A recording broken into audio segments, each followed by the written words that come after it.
ओम शांति। 6 मार्च के अव्यक्त महावाक्यों का सार। सारे खेल का आधार लाइट और बिंदु। आज त्रिमूर्ति शिव बाप हर एक बच्चे के मस्तक पर 3 तिलक देख रहे हैं। त्रिमूर्ति शिव बाप अर्थात ज्योतिर्बिंदु बाप बच्चों के मस्तक पर 3 बिंदियों का तिलक देख हर्षित हो रहे हैं। ये 3 बिंदियां कौन सी हैं? ये 3 बिंदियों में से पहली बिंदी है आत्मा बिंदी, परमात्मा बिंदी, फिर ड्रामा बिंदी है। बाबा भी बिंदु, आप भी बिंदु, रचना अर्थात ड्रामा भी बिंदु है।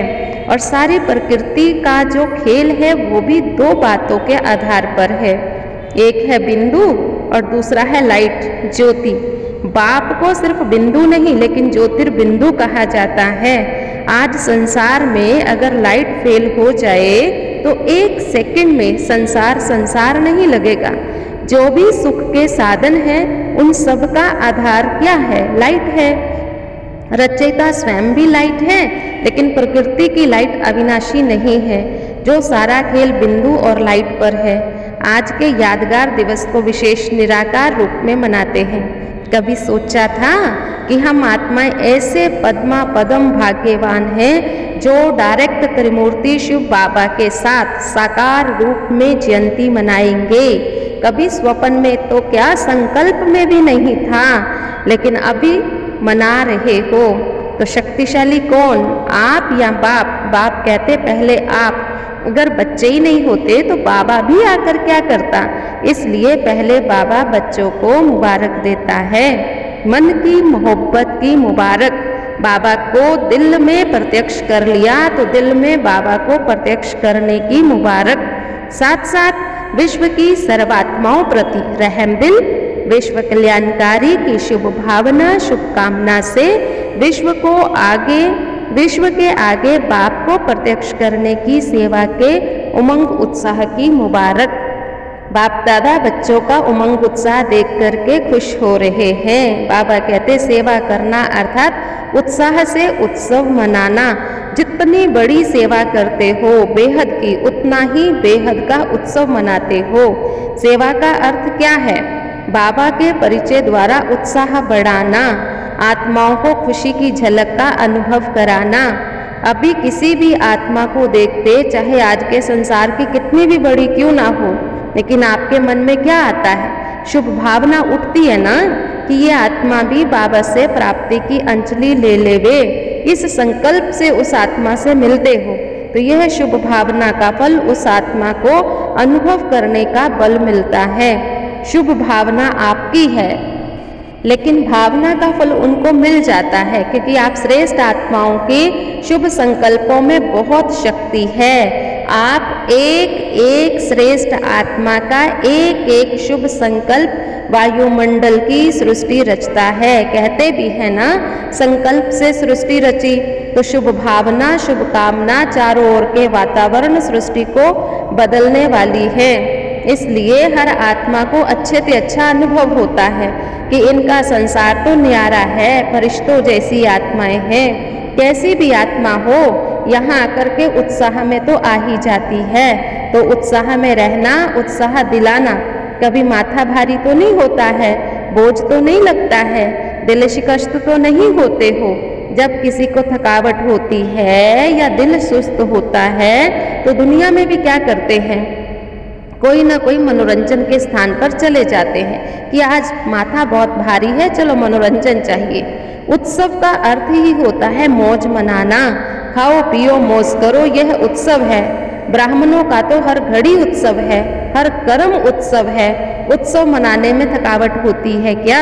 उत्साह में रहो, सेवा भी उत्साह से करो, आत्माओं को भी उत्साह में लाओ। सेवा करेंगे अन्य आत्माओं का उत्साह बढ़ता रहेगा।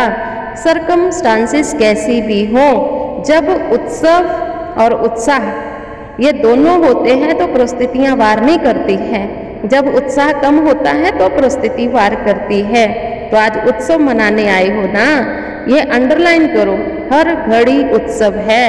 ताकत भी ना हो, मानो शरीर में शक्ति भी ना हो, धन की शक्ति की कमी भी हो जाए, लेकिन फील नहीं करना है, उत्साह में रहना है। उत्साह से बढ़कर के कोई और चीज नहीं है।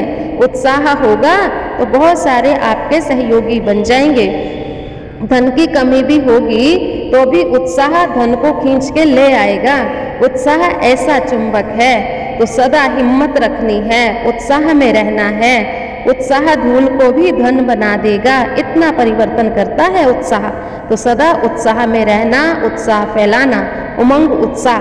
बाप दादा खुश हैं, लगन अच्छी है, संस्कार मिला करके चल रहे हैं, अच्छी खुशबू आ रही है। उत्सव मनाना ही है, उत्साह में रहना। खुद भी ना कर सको तो दूसरों को उत्साह दिलाओ, और जो दूसरों का उत्साह होगा वो भी आपको उत्साह में ले आएगा।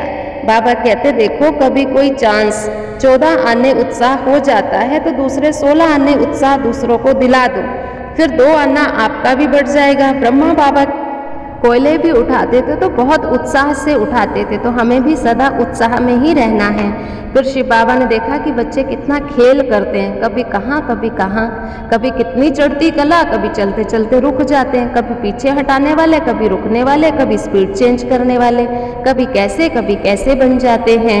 तो बाबा ने कहा देखो ऐसा कोई ना कोई बात ड्रामा अनुसार अगर बन जाती है, जैसे कोई धक्का देता है फिर चल भी पड़ते हैं, ऐसे कोई ना कोई बात पर होता रहता है, लेकिन आपने रुकना नहीं है, सदैव चलते रहना है। निश्चय बुद्धि बच्चे दिल से संकल्प कर लिया बाबा मेरा है, मैं बाबा का हूँ, तो ऐसी आत्माओं को स्वतः मदद मिल जाती है। बाबा ने कहा पढ़ाई में चाहे मन ना भी लगे, जबरदस्ती सुनते रहो, योग लगाते रहो, ठीक हो जाओगे, क्योंकि माया तो ट्रायल करती है, ये थोड़ा सा किनारा कर ले तो मैं आ जाऊं। लेकिन तुम नियमों को कभी छोड़ो नहीं, अपनी पढ़ाई, अमृत वेला, सेवा की दिनचर्या मन ना भी लगे तो भी करते रहो, कुछ भी मिस ना करो, क्योंकि कहा जाता है कायदे में फायदा है। तो जो भी नियम मर्यादाएं कायदे बने हुए हैं, बाबा ने कहा उन्हें छोड़ो नहीं, तो अपने आप बाबा मददगार बनके सब ठीक कर देगा। बाबा कहते किसी भी हालात में कुछ भी मिस नहीं करना है, क्योंकि आप लॉ मेकर्स बनते हो तो लॉ ब्रेक नहीं कर सकते हो।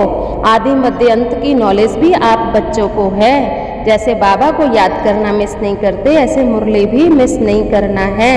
बाप दादा बच्चों के निश्चय और उमंग को देख करके बहुत खुश है, एक एक की विशेषता बाप दादा देख रहे हैं। बाबा ने कहा मोहब्बत बहुत है, मोहब्बत के आगे मेहनत कोई काम की नहीं है, इसलिए मोहब्बत में रहो, खुश रहो। अच्छा, बाबा ने फिर याद प्यार दी, पदम गुना कहा, और कहा पदम गुना कहना भी तुम्हारे स्वमान के आगे कुछ नहीं है। वरदान है आज का, एक कल्याण की सीन में भी कल्याण का अनुभव कर सदा अचल अटल रहने वाले निश्चय बुद्धि भव। ड्रामा में जो भी होता है वह कल्याणकारी युग के कारण सब कल्याणकारी है। एक कल्याण में भी कल्याण दिखाई दे तब कहेंगे निश्चय बुद्धि। परिस्थितियों के समय ही निश्चय की स्थिति की परख होती है। निश्चय का अर्थ है संशय का नाम निशान ना हो, कुछ भी हो जाए, लेकिन निश्चय बुद्धि को कोई भी परिस्थिति हलचल में ना लाए। हलचल में आना माना कमजोर होना। स्लोगन है परमात्म प्यार के पात्र बनो तो सहज ही माया जीत बन जाएंगे। स्वमान रहेगा मैं निश्चय बुद्धि विजयी रतन हूँ, हर बात में कल्याण है। ओम शांति।